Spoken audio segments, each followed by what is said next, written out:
Thank you, Senator Burr.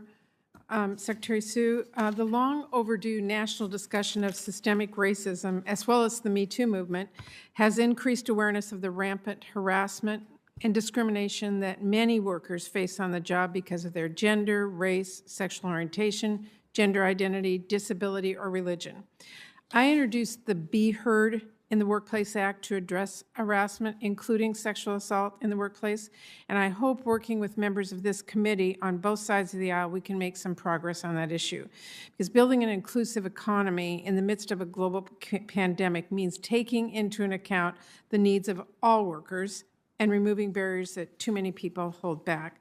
As Deputy Secretary of Labor, I expect you would use the authority of the DOL to respond to the impact the pandemic has had on women and workers of color and to deal with the longstanding barriers that create unacceptable inequities in the workplace. Can you give us some examples of how you've approached those issues during your time as Secretary of Labor for California?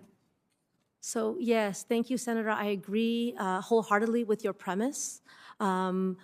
We have certainly seen during the pandemic that essential workers went to the workplace, put themselves at risk, and improbably in many ways, women were disproportionately affected both in terms of the industries that were most needed on the front lines, care work, healthcare, and also in jobs that were lost, that were devastated by the pandemic. So like hospitality and leisure and retail.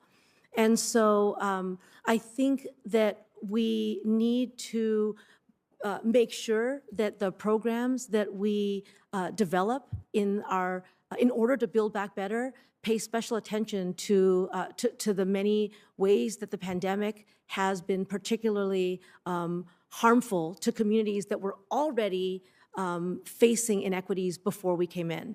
One of the areas of work that I have engaged in California is on pay equity. And so before the pandemic, I co-chaired a task force on pay equity in which we were charged with enforcing California's law or implementation of the law.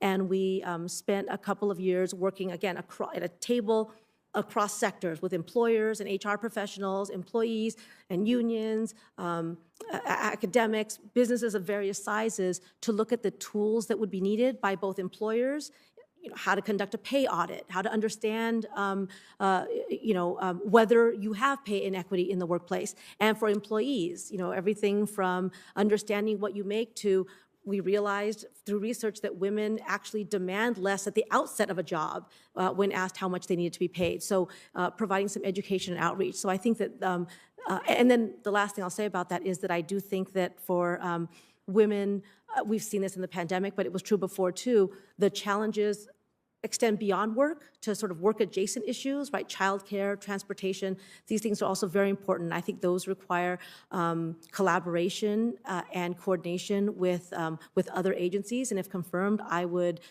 as I did in California, work with my counterparts at other agencies to address them.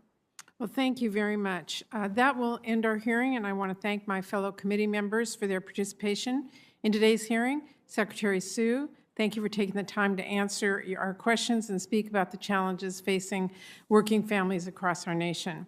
I look forward to working with you to tackle those challenges as soon as you are confirmed. For any senator